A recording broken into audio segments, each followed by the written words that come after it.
মুদারাবা লেনদেন কি জিনিস? আপনাদের যাদের ইসলামী ব্যাংকে খাতা আছে তারা দেখবেন লেখা থাকে মুদারাবা অ্যাকাউন্ট, লেখা থাকে না থাকে না? এই মুদারাবা অ্যাকাউন্টটা কি জিনিস? আসলে মুদারাবা হচ্ছে ইসলামের একটি লেনদেনের নাম, যেই লেনদেন ইসলাম বৈধ করেছে। আর ওই লেনদেনের ভিত্তিতে আমাদেরকে বলা হচ্ছে আমরা মুদারাবা অ্যাকাউন্ট আপনাকে দিব, যেটা জায়েজ অ্যাকাউন্ট। বুঝা আছে? তারা এরকম আমাদেরকে বলে।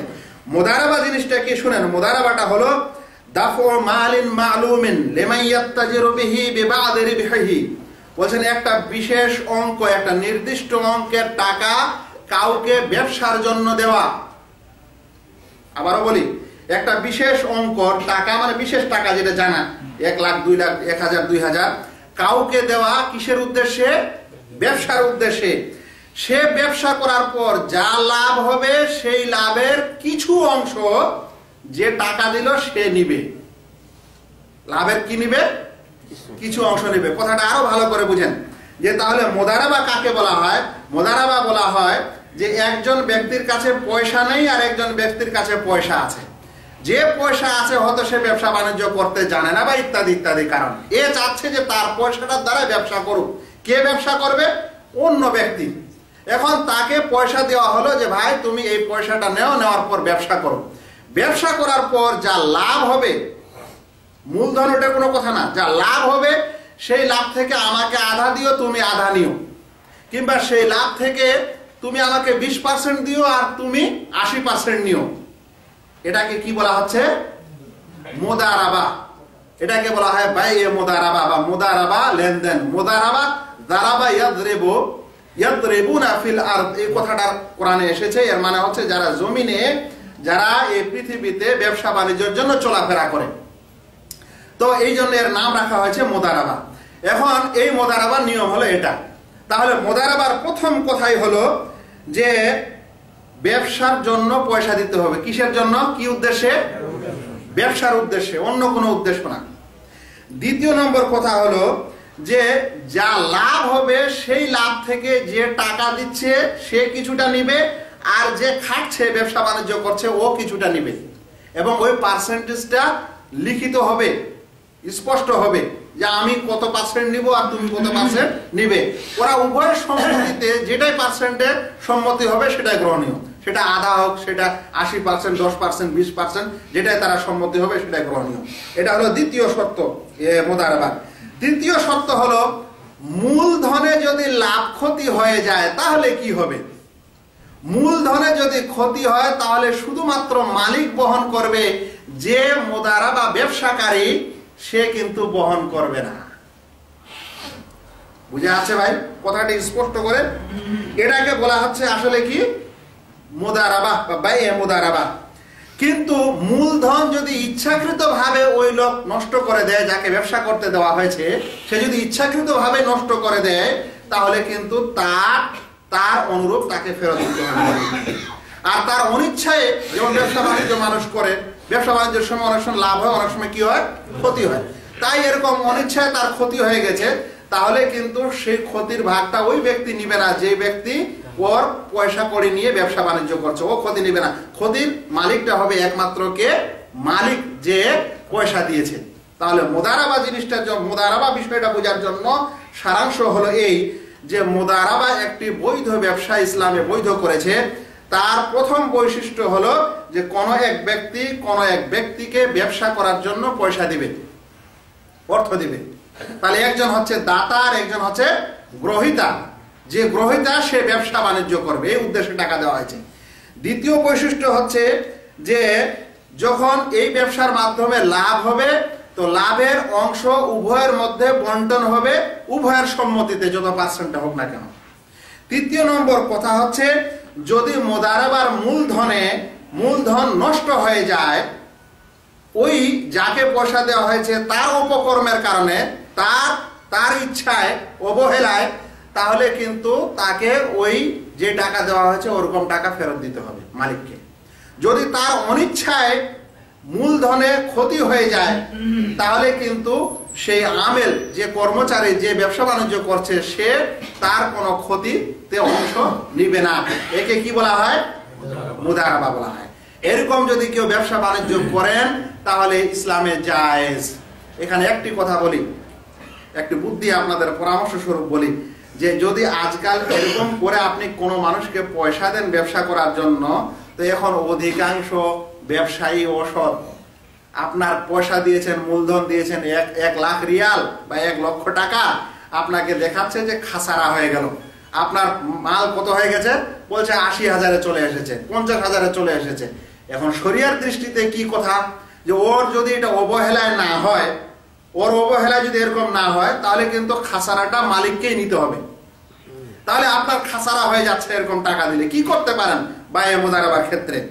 এরকম ক্ষেত্রে আপনি এরকম শর্ত দিতে পারেন যে ভাই, তোমাকে আমি পয়সা দিচ্ছি ব্যবসা বাণিজ্য করার জন্য, যখন এই ক্ষতির আশঙ্কা দেখবে তখন এই ব্যবসা স্টপ করে দিবে, কিংবা যখনই তোমার 1,000 বা 2,000 ক্ষতি হয়ে যাবে তখন এই ব্যবসা বন্ধ করে দিবে।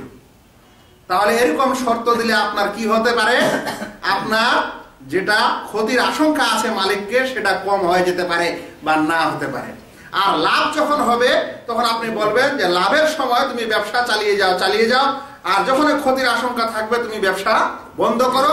লাভের যখন লাভ হবে ওর থেকে আমাকে 20% বা 40% বা 40% দাও। এটাকে বলা হচ্ছে কি ভাই? মুদারাবা। জি, এখন কিছু মানুষ বলছেন যে আমরা ব্যাংকে যে পয়সাটা দিই এটা মুদারাবার জন্যই দিই, মানে ব্যাংকে আমরা পয়সা দিই তাকে ব্যবসা করার জন্য, এই কারণে আমরা পয়সাটা দিই।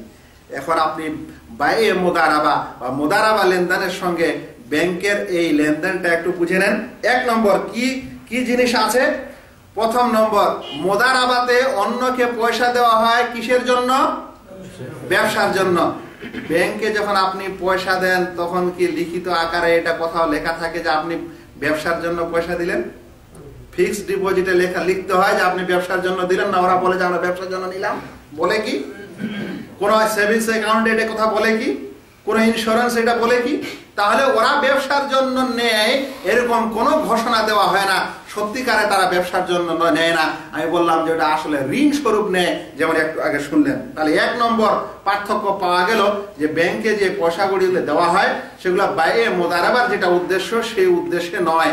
এখানে বায়ে মুদারাবাতে দেওয়া হয় ব্যবসার জন্য, আর ওইখানে দেওয়া হয় বিশেষ কিছু লাভের আশায়। 1 নম্বর পার্থক্য। 2 নম্বর পার্থক্য, বায়ে মুদারাবার সাথে এটা নয়।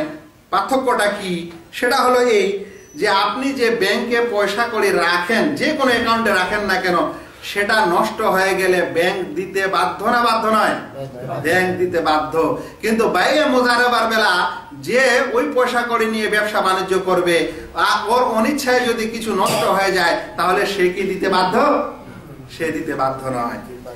তারপরে মনে রাখবেন,